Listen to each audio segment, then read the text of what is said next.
motherfucking Eagle Double G. Snoop Dogg. You know I'm mobbing with the D.R.E. Yeah. You know who's back up in this motherfucker. It's the motherfucking Eagle Double G. Snoop Dogg. Kouzelná Jolanda. A to jsem se bála. Jo? Co je to tady za pytlík? Františku, no? Nemáš Koži oko. Možná ano, jenomže mě teď zajímá tady ten pytlík. No, tak prosím tě, ale mě zajímá, jestli nemáš Koži oko. si nějakou velkou Koži oko. No a já bych zase rád hned teď věděl, co je tady v tom pytlíku přede mnou. Františku, soustřeď se, tenhle ten pytlík není vůbec důležitý. Důležité je najít si, abychom si mohli hrát. Myslíš s pytlíkem? Budu, Františku, já hledám, prosím. Koži oko. To jsem se bála. Je tady jedna Koži oko. na boty, tu si tady nechal děda, tak kdyby ti stačila. Ale ne na boty, já jsem to neřekl. Ne. Já hledám Koži oko. polévku, Františku. Aha, na polévku, no. To vlastně ani není pytlík, spíš je to takový malý pytlíček, ale to jsem teda z toho jelen, kde se tady vlastně vzal. Ale prosím tě, Co? já říkám, že hledám na polévku. Jo, no tak dobře, tady je takováhle malinká, dala mi majda.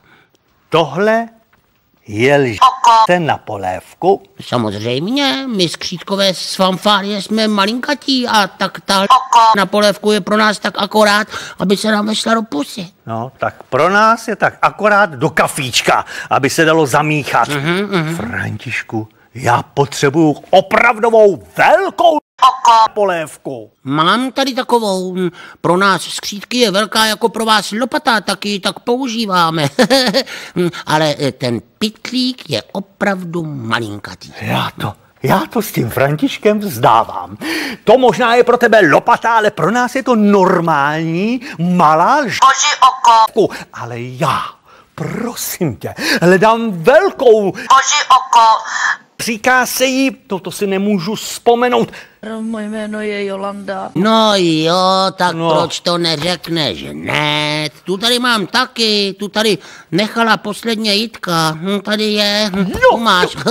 Ukáž, no sláva, konečně si můžeme hrát. Na kuchaře, já už vím, co je v tom pytlíku. Koření, nebo bylinky na vaření. Ne. Tam jsou kuličky na cvrnkání. Kuličky? Jo. Jupi.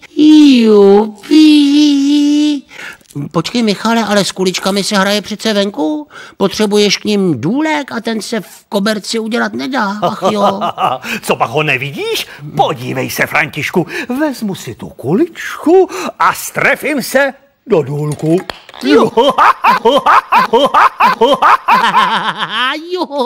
to je paráda. Já, kluci a holky, padám a bum.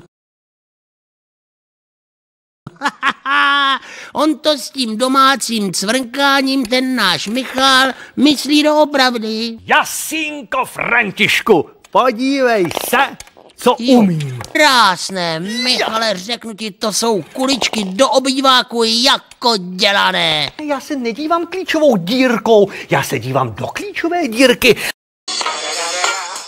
It's the motherfucking Eagle Double G. Snoop Dogg.